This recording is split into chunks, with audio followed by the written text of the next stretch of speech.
देख लिया आप सबने, वो रुक्मी उस यश के साथ ही भागी है।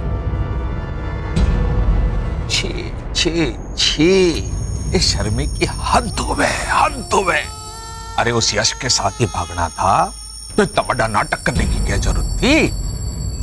अब देखो जीजू साहब लिख के बता रही है। अरे के हमने उसको पकड़ के हवेली में बिठा रखा था क्या? हमने तो उसे इस हवेली से पहले ही निकाल दिया था, जब उसके पेट में यश का पाप पड़ रहा था। देख लिया आप सबने क्या किया है रुक्मी ने। और रसाल, तू ही लेकर आई थी ना उसे गांव से यहाँ वापस, वो भी रणबीर की सहमति से। अरे जीजी है रसाल की, कभी भी रसाल को अपने बहन की याद सताने लगेगी तो फिर ले आएगी उसे हवेली में। अब वो अठे क्यों आएगी? उसने तो खुद खत लिख के भेजो है कि वो यश के साथ सुखी जीवन बिताना चाहती है। वो इस घर में दोबारा नहीं आएगी। बस बहुत हो गया। रुक्मी के माथे के सिंदूर से रणवीर की रक्षा के लिए हमने उसे वापस आने दिया, पर अब जब उसने ही रणवीर के नाम का सिंदूर मिटाकर यश के साथ जीवन बिताने को फैसला किया है, तो हमारे लिए अब रुक्मी ना रही। अब हवेली में कोई भी रुक्मी का नाम ना लेवेगो। प्रसाद, अब हमारी थारे से विनती है, रुक्मी को भुलाकर अपने आने वाले बच्चे पे ध्यान दे। इस हवेली का वारिस और परिवार का ध्यान रख। भूल जा रुक्मी को।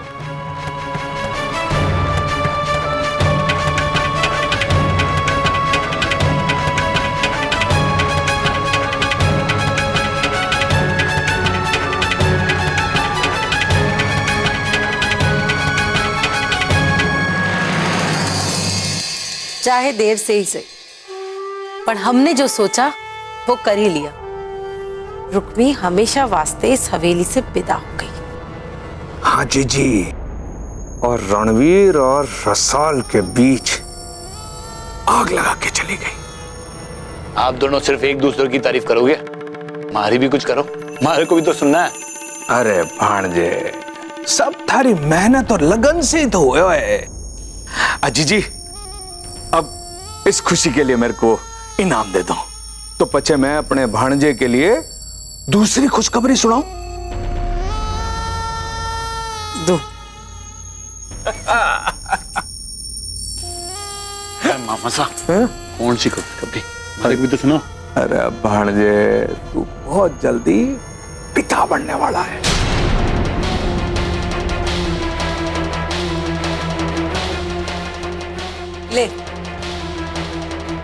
लेकिन पद्मा तो बांझ है, फिर दीप पिता कैसे बन सके? अरे जीजी, मैं पद्मा बेननी की बात थोड़ी कर रहा हूं, मैं तो दीप भांजे के दूसरे ब्याह की बात कर रहा हूं जीजी। बस आप तो जीजी हाँ कर दो, सारी तैयारियां क्यों हो जाएगी। सुमित, तूने कोई छोरी देख रखी है? अरे आप छोरी देखने की बात कर रहे हो जीजी? मैं तो एडवांस में उसके माँ बाप से भी मिलके आ गया हूं।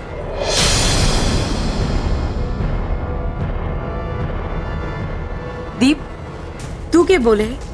माँ साहब, हमारे को दूसरा ब्याह ना करना है। ये क्या बोल रहा है तू? हाँ भांजे, अरे तू कोई 16 साल का बच्चों जो तने ब्याह नहीं करना है? अरे थने इस खानदान को वारिस चाहिए कि नहीं चाहिए? जब जब भी हमारे को याद आवे कि हमारी बींगनी पद्मा बांझ है, हमारा दिमाग खराब हो जावे। ऊपर से ये दीप, ये दूसरा ब्याह करने के लिए मना कर रहा है। हमारे को तो लगे मैं पागल हो जाऊंगी। सुमेर, तू ही समझा अपने भांजे को। अरे भांजे, तू क्या बात कर रहा है? अरे थारी तो दोनों उंगलियां घी में जाने वाली है और तू ब्याह ना करने की बात कर रहा है। भांजे, तू ना चाहे कि थारे पापा जी की तरह थारे भी आगे पीछे दो बीननियां घूमे? मामा साहब, मैं एक बीननी से परेशान हूं, आप दूसरे की बात कर रहे हो। लो कर लो बात। तब तो भांजे थारे को ब्याह कर ही लेना चाहिए। अब पद्मा ठाकुरों की छोरी है, पढ़ी लिखी है, मॉडर्न है, हर बात में मीन मेख निकाले। पण भांजे यह छोरी गांव की है, गांव की छोरी, सीधी। सुंदरता में पद्मा 21 होवेगी, पर यह 19 से कम नहीं है भांजे। 28 हवेली में महारानी बन के आवेगी, पर दासी बन के थारी सेवा करेगी और थारे को पिता बनने का सौभाग्य भी देवेगी। मामा साहब, अरे भांजे, थारी समस्या क्या है? मैं अब थारी एक भी बात सुनने को तैयार नहीं हूं। जीजी मैंने कह के गई है कि धने शादी के वास्ते तैयार करो।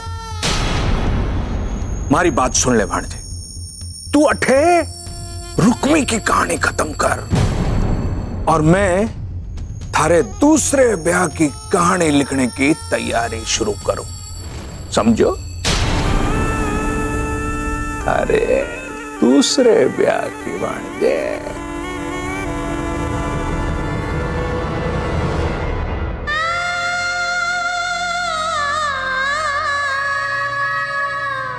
चुप हो जा नरसाल, चुप हो जा।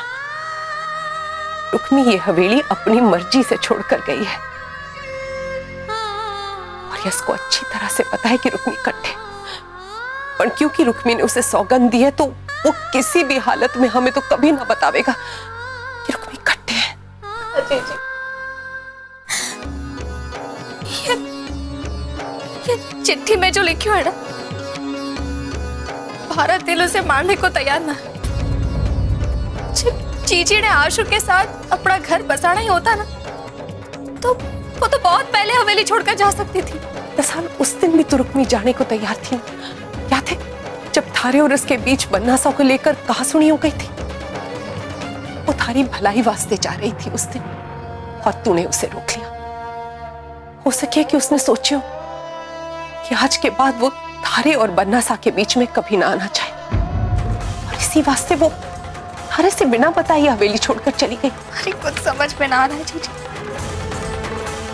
इतना जरूर जानू कि जो मैंने देखे हुए वो सच ना हो सके। जीजी ऐसा ना है कि मैं रुक्मी जीजी ने ना जानू, मैं उन्हें जानू और यही वजह है कि उनकी ये लिखाई पर मैं यकीन ना कर पा रही।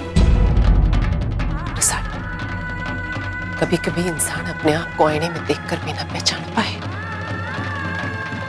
कि वो क्या सोच रहा है, क्या चाहे। तारी जिज्जी भी तो इंसान है ना, उसे भी तो अधिकार है अपने जीवन में फैसला लेने का। देख रसाल, अगर रुक्मी खुश है तो उसे खुश रहने दे और तू अपने होने वाले बच्चे और अपने बारे में सोच, क्योंकि जे तू ना खुश रहेगी तो थारी जिज्जी कभी ना खुश रह पाएगी।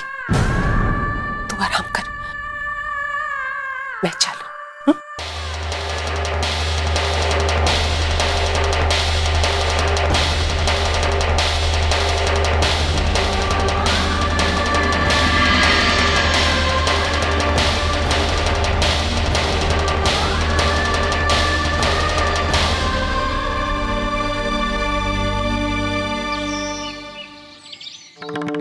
कैसे बताऊं मामा सने और मासाने कि खोट मारे मैं पद्मा में ना। पद्मा को तो मैं डांट फटकार के यह एहसास दिला सकूं कि खोट उसमें है, पर अगर मैंने दूसरा ब्याह कर लिया और उसके बाद भी मैं पिता ना बन सका तो तब तो पद्मा के साथ साथ वो गांव की छोरी भी मारे पे हंसेगी। तब क्या करूंगा? वैसे मामा सब बिल्कुल ठीक बोले। पद्मा के रहते हमारे को हमेशा ये डर रखा रहेगा कि कहीं वो डॉक्टर के पास जाके हमारे बारे में पता ना लगा दे, हमारी पोल सबके सामने खोल दे। गरीब घर की अनपढ़ छोड़ी होगी तो हमारे सामने मुंह खोलने की हिम्मत ना करेगी, हमारे वास्ते भी आसान हो जाएगा। उससे पहले हमारे को पद्मा से तलाक लेना होगा, उससे हमेशा के लिए छुटकारा भी मिल जाएगा और हमारी कमजोरी पर पर्दा भी रहेगा।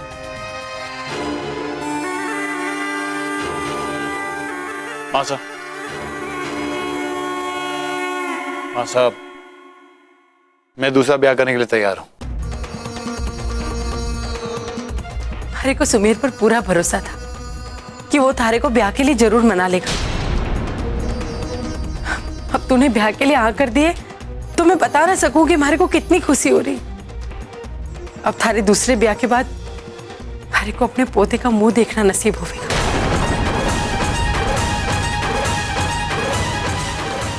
बोल, कब का मुहूर्त निकलवाऊं? पर माँ साहब, हमारी एक शर्त है। आज तुम्हारे को थारी सारी शर्तें मंजूर है। माँ साहब, दूसरा ब्याह करने से पहले हमारे को पद्मा से तलाक चाहिए।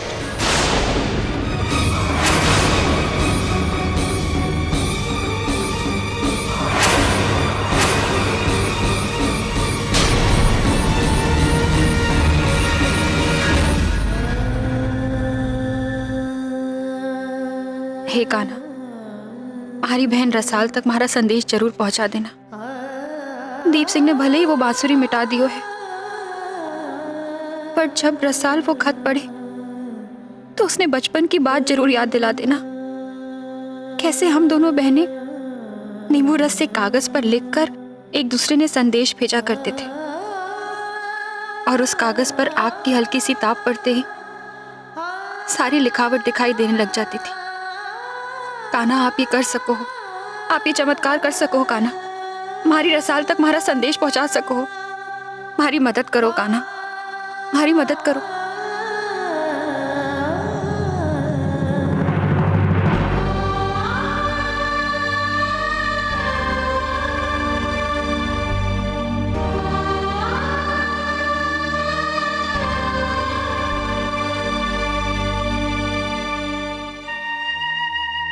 कान्हा था, सबको कहना है कि चीची अपनी मर्जी से हारी और अपनी खुशी वास्ते आशु के साथ चली गई,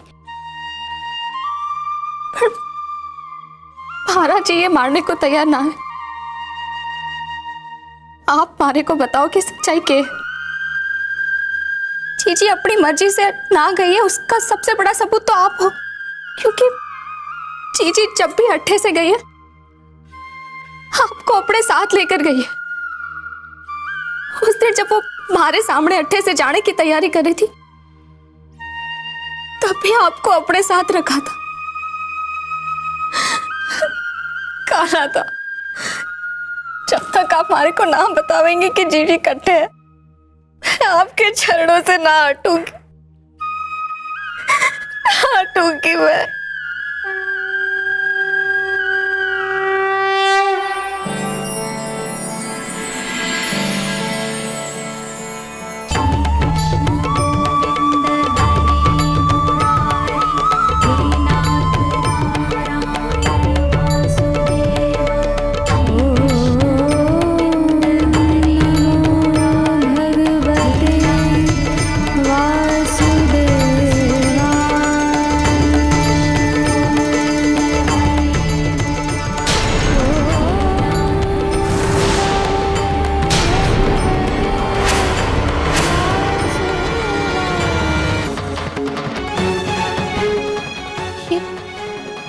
के लिखे हुए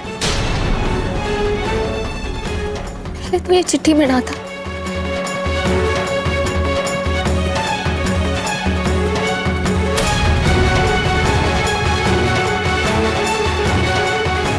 ये तुम्हारे को आसुरी लगे।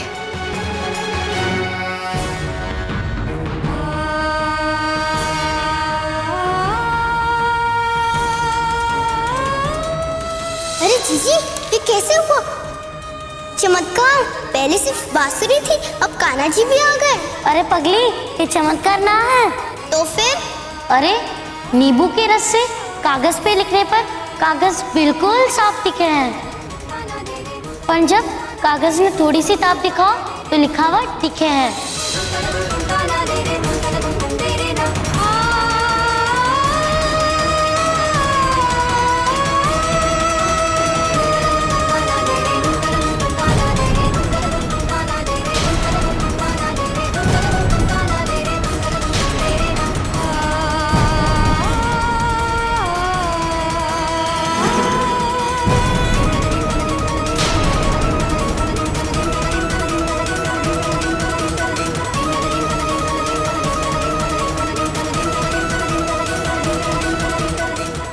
साल हमारे को दीप सिंह ने कहीं तहखाने में बंद कर रखी हुई।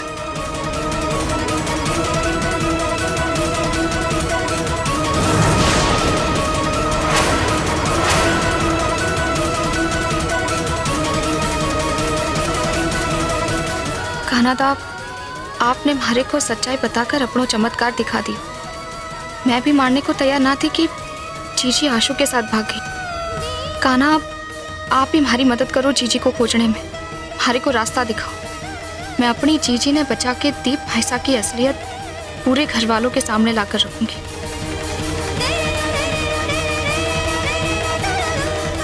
रसाल, कहाँ जा रही हो?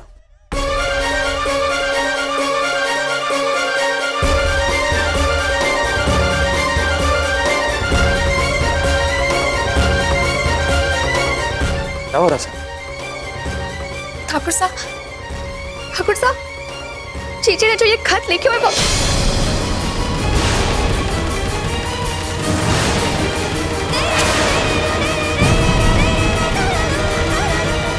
क्या हुआ रसाल? तुम इस चिट्ठी के बारे में बोलते बोलते चुप क्यों हो गई? क्या बोलना चाहती हो तुम? जी, मैंने ठाकुर साहब को जीजी के लिखे गुप्त संदेश के बारे में बताया तो दीप भाई साहब हमारी जीजी को नुकसान पहुंचा देंगे और ठाकुर साहब को फिर कोई नई घटना बनाकर सुना देंगे। पहले ही वो अपने झूठ ने सच साबित कर चुके। जब तक मैं जीजी ने ढूंढ ना लूं, हमारे को इस बारे में चुप्पी साधनी होगी। बस एक बार हमारे को पता लग जावे कि जीजी किस तहखाने में बंद है, फिर मैं ठाकुर साहब ने बता दूंगी।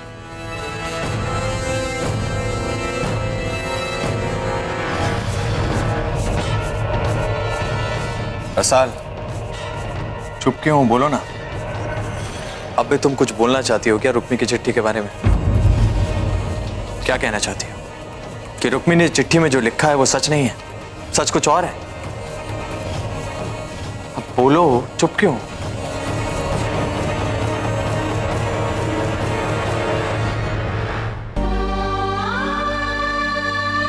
ठाकुर साहब, वो जीजी के लिखे इस खत ने बार बार पढ़कर अब हमारे को भी यकीन हो गया कि जीजी आशु के साथ गई। और हमारे को तकलीफ इस बात की है कि जीजी को आशु के साथ ही जाना था तो हमारे कहने पर वो हवेली क्यों आई थी? बस यही एक बात हमारे को सता रही है और कुछ ना है ठाकुर साहब। अरे बिंदनी, थारी जीजी थारी खुशियां छीनना चाहती थी और जब इसकी चाल का बांटा फूट गया तो भाग गए अपने यार के साथ। और तू भी हट्टी हो चरित्रहीन औरत के लिए अपना और हमारे भाई का जीना दुबर कर रही है। अरे कब तक पढ़ती रहेगी चिट्ठी ने? हाँ रसा, तुमने देखा ना रुक्मी कितनी मौका परस्त औरत निकली। मेरे नशे का फायदा उठाकर अपने उस यार यश के साथ मिलकर उसने कितनी घिनौनी हरकत की। हमारे हंसते खेलते संसार में आग लगाना चाहती है वो। भूल जाओ उसे रसा, और ये चिट्ठी फेंक दो, वरना इसे पढ़ पढ़कर तुम बार बार परेशान होती रहोगी और सोचती रहोगी उसके बारे में। देखो उसे मत सोचो इसके बारे में। बिंदनी, हमारा भाई बिल्कुल ठीक बोला। और रुक्मी तो चली गई यश के साथ। काहे तू अपने आप को और हमारे भाई को दुखी कर रही है? उस रुक्मी ने एक बुरा सपना समझ के भूल जा अपने कमरे में आराम कर। अरे ले जाना अपने बिंदनी ने। चलो रसा, चलो।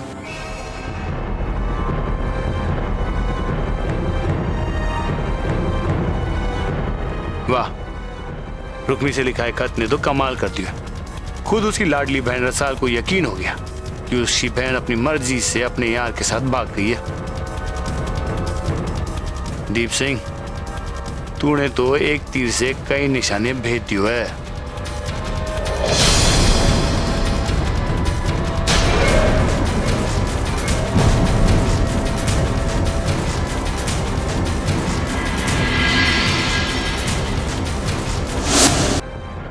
चलो।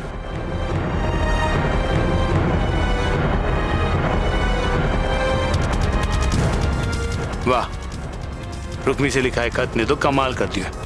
खुद उसकी लाडली बहन रसाल को यकीन हो गया कि उसकी बहन अपनी मर्जी से अपने यार के साथ भाग गई है। दीप सिंह, तूने तो एक तीर से कई निशाने भेज दिए है।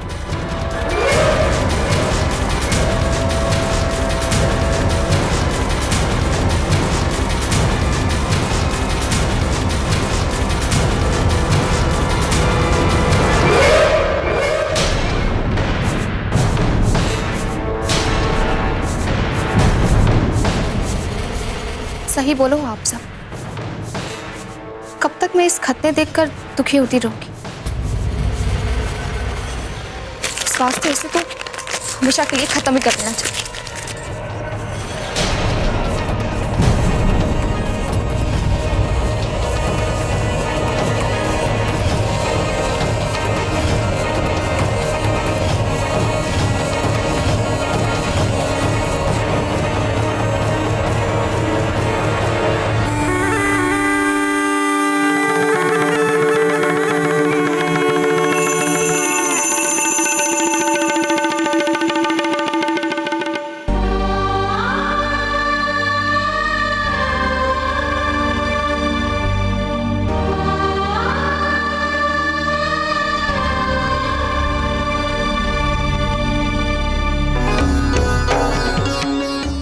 है कि जीजी का लिखा गुप्त संदेश दीप भाईसा के हाथ ना लगा। अब मारे को हवेली के तहखाने से जीजी को खोज निकालना है।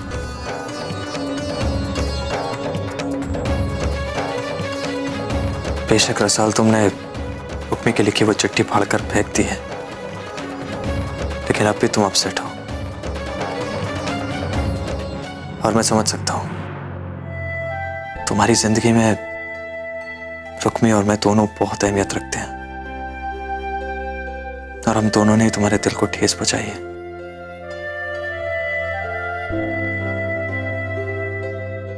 मैं जानता हूं रसाल, मैंने जो किया है उसकी माफी नहीं है, लेकिन मैं तुम्हें इस तरह दुखी नहीं देख सकता। तुम मुझे जो सजा देना चाहती हो दे दो, लेकिन प्लीज इस तरह खुद को परेशान मत करो। कम से कम हमारे होने वाले बच्चे के लिए ही सही, पर खुश रहो प्लीज।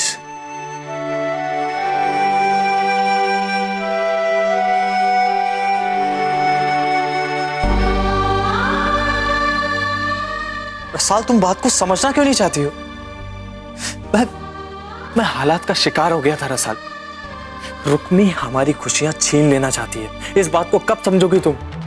इसलिए तो वो अपने यार यश के साथ मिलकर ये सब साजिश रचती है। और उस दिन उसने मेरे नशे का फायदा उठाकर मुझसे पाप करवाया। और अब देखो जैसे ही उसका मकसद पूरा हुआ, उसे उसके पैसे मिले, वो यश के साथ भाग गई।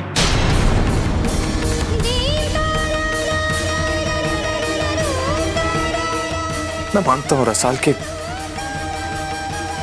इसमें गलती मेरी भी है। मुझे इस तरह नशे में नहीं बहकना चाहिए था, लेकिन हो गई गलती मुझसे। और मैं सच कह रहा हूं रसाल, अपनी इस गलती के लिए मैं जिंदगी भर प्रायश्चित करने के लिए तैयार हूं। बस मैं तुम्हें इस तरह दुखी नहीं देख सकता। प्लीज रसाल, मुझे सिर्फ एक मौका दे दो। जो गुनाह और जो अन्याय आपने हमारी जीजी के साथ किया है, क्या आप उसे भी ठीक कर लोगे ठाकुर साहब?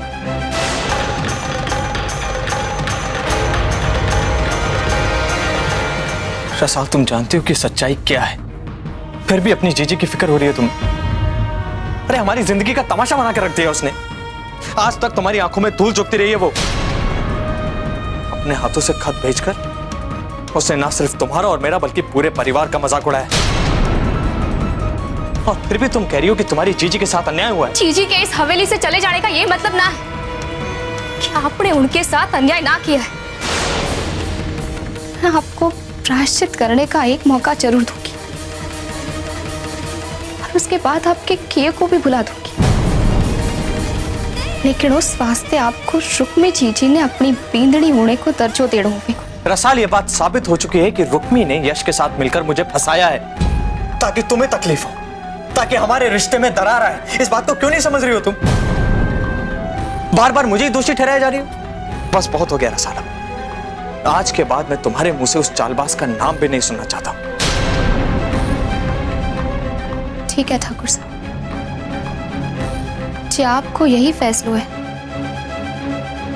तो आज के बाद मैं भी आपसे इस बारे में कोई बात ना करना चाहूँ।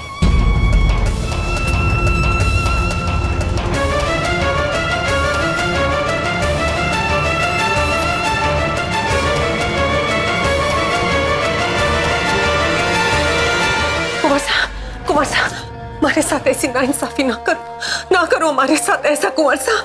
अरे मैंने फैसला कर लिया, दिमाग मत खराब कर तू।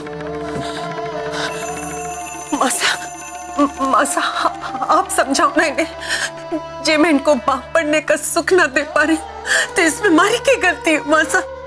बच्चा देना या ना देना ये सिर्फ ईश्वर के हाथ में, इसमें हमारी कोई गलती नहीं। आप समझाओ ना मासा, बोलो ना उनसे। गलती थारी नहीं है, जे ईश्वर ने थारे को बांझ बनाकर भेजा है। तुम्हारा छोरा क्यों निसंतान है? थारे मां ना बनने की वजह से मारे और मारे छोरे पर के बीतती है, इसका जरा सा भी अंदाजा है थारे को? मासा पे हाथ जोड़ू, ऐसा अनर्थ ना करो मासा।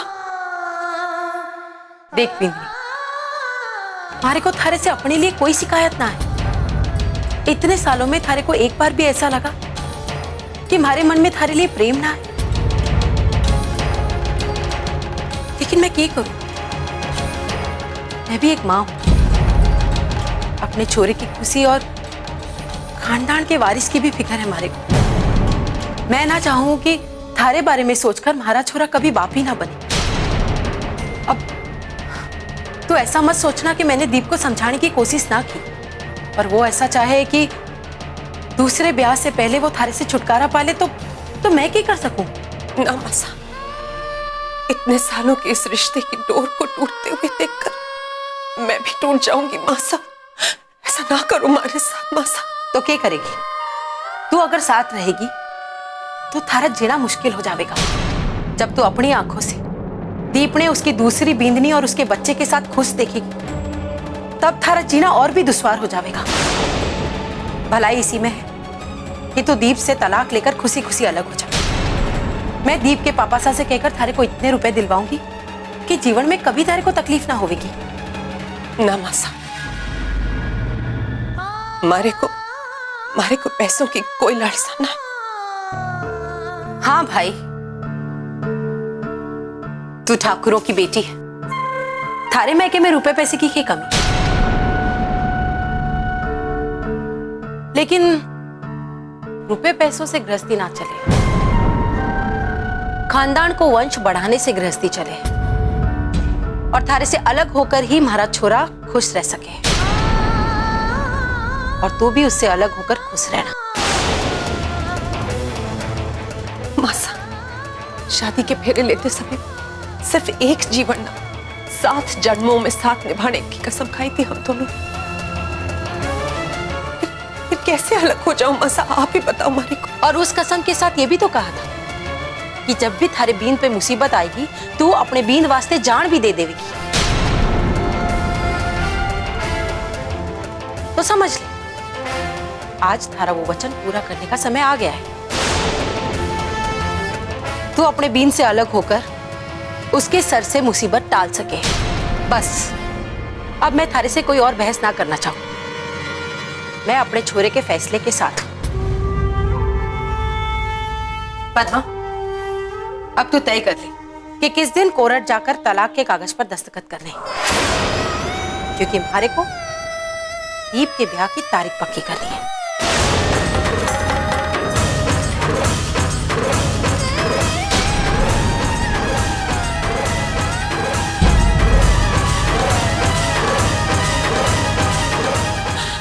कुंवर साहब, आपसे विनती करो कुंवर साहब, हमारे को अपने आप से अलग ना करो कुंवर साहब। मैं भीख मांगू कुंवर साहब, जो आपने हमारे को अपने आप से अलग कर दिया तो ये सिर्फ हमारी जिंदगी का संभालना है, ये हमारे माँ बापू की सम्मान का भी सवाल है कुंवर साहब। हमारे माँ बापू जीते जी मर जाएंगे, अपने आप से अलग ना करो कुंवर साहब, ना दो हमारे को तलाक कुंवर साहब।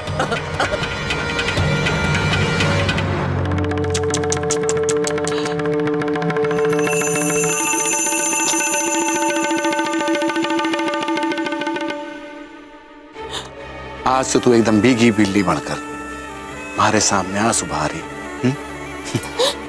क्या हो गया?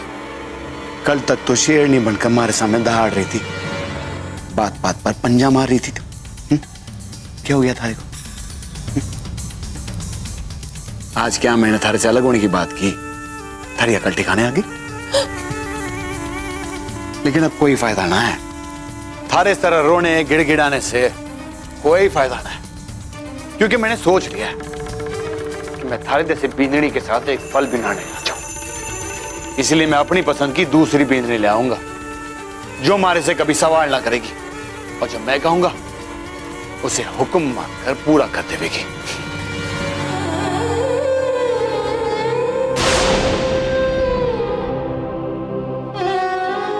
कुंवर साहब, कुंवर साहब, आज के बाद मैं भी आपसे कोई सवाल ना करूंगी। मैं वादा करूं, मैं कुछ ना पूछूंगी और वही करूंगी जो आप चाहोगे। तू ऐसा करेगी? तू करेगी ऐसा? तू करेगी? अरे थारा बस चले तो तुम्हारे को सूली पे चढ़ा दे। तूने मारे लैपटॉप से वो क्लिपिंग चुरा कर रसाल कर दी। क्या समझा तूने कि मारे को खबर ना होगी? अरे तू तुम्हारी बींदनी कहलाने के लायक है। तुम्हारे साथ सिर्फ मारे को बर्बाद करने वास्ते रहे। तू अबे अट्ठे से जल्द जाने की तैयारी कर ले, समझी?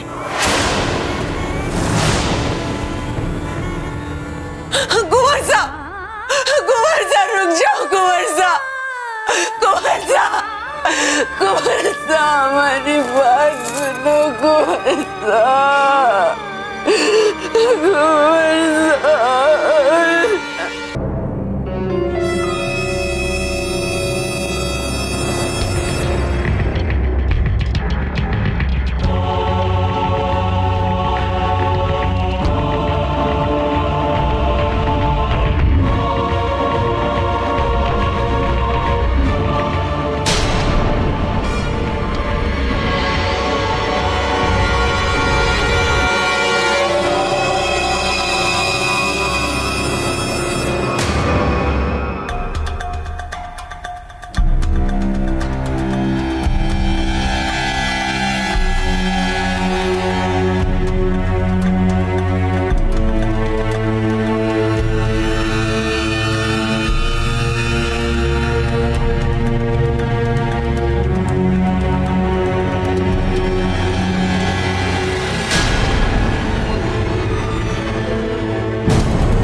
की चाबियों का गुच्छा लेकर आती हूँ।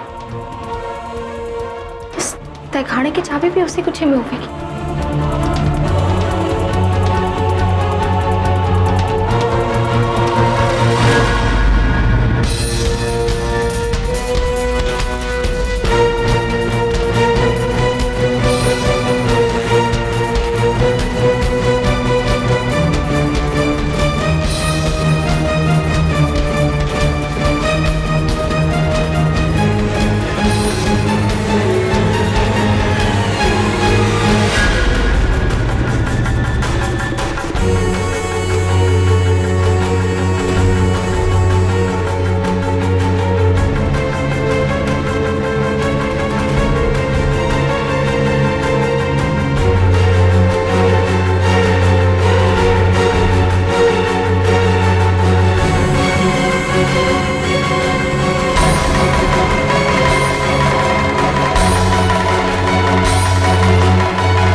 करूं? इसमें तो खाने की चाबी ना है।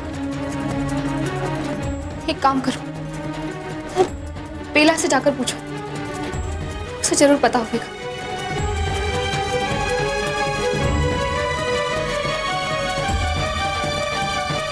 हवेली की सारी चाबियां इसी गुच्छे में रहे हैं ना? जीजी इसी में रहे हैं। तो फिर इसमें तहखाने की चाबी क्यों ना है? हाँ जीजी, शायद चाबियां कुंवर दीप सिंह जी के पास हो सके हैं, क्योंकि कुछ दिन पहले उन्हें तहखाने में कुछ काम था तो उन्हीं ने ली थी। उनके अलावा और कोई ना जावे तहखाने में। क्यों? अब मारे को क्या पता जीजी। कहते हैं कि वठे उनके बिजनेस को सामान रखे हो है। मैं जानो हूँ के बिजनेस है उनको। हमारी जीजी ने बंदी बनाकर रखियो है वहां। हमारे को किसी भी तरह दीप भाईसा के पास से वो चाबी हासिल करनी ही होगी। जीजी आप क्या सोच रही हैं? आपको क्यों चाहिए तहखाने की चाबी? वठे तो हवेली के कामकाज की कोई चीज ना है। हाँ वो मालूम है हमारे को, और हमारे से ज्यादा सवाल पूछने की थारे को कोई जरूरत ना है। जब तू अपनी आंखों से दीप ने उसकी दूसरी बींदनी और उसके बच्चे के साथ खुश देखी, तब थारा जीना और भी दुश्वार हो जाता। दीप का दूसरा ब्याह तय कर। अब थारे को क्या करना है, इसका फैसला तू कर। थारे को जो करना था तूने कर लिया। अब मैं थारे से तलाक लेकर दूसरी बीन ले आऊंगा। और उस कसम के साथ ये भी तो कहा कि जब भी थारे बीन पे मुसीबत आएगी तू अपने बीन वास्ते जान भी दे देगा। तो समझ ले, आज थारा वो वचन पूरा करने का समय आ गया। तू अपने बीन से अलग होकर उसके सर से मुसीबत टाल सके। जब तू अपनी आंखों से दीप ने उसकी दूसरी बींदनी और उसके बच्चे के साथ खुश देखेगी, तब थारा जीना और भी दुश्वार हो जाता। दीप का दूसरा ब्याह तय कर। अब थारे को क्या करना है, इसका फैसला तू कर। थारे को जो करना था तूने कर लिया।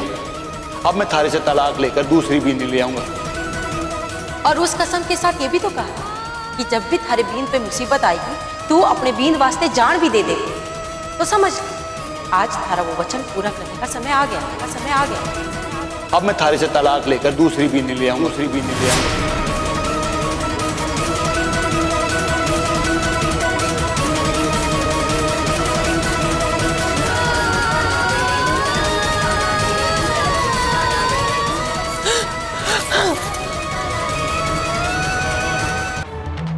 हमारे को पद्मा जी से ही मदद मांगनी होगी, और किसी से तहखाने की चाबी के बारे में पूछना ठीक ना होगा। दीप भाईसा को शक हो जाएगा। मामा सारी तैयारी जल्द से जल्द करनी है। पांडेयधारी बोली हुई हर बात पत्थर की लकीर है। पांडे, हमें खुशी है कि आपने हमारा प्रपोजल स्वीकार कर लिया। दीप भाईसा मामा सा के साथ है, ये एकदम सही मौका है। मैं पद्मा जीजी से कहकर तहखाने की चाबी मांग सकूं।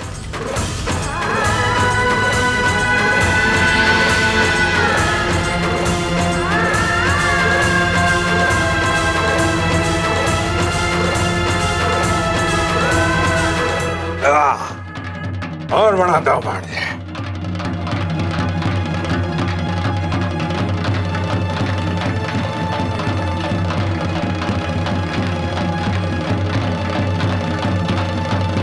पद्मा जीजी, पद्मा जीजी, मेरा साल, जीजी दरवाजा।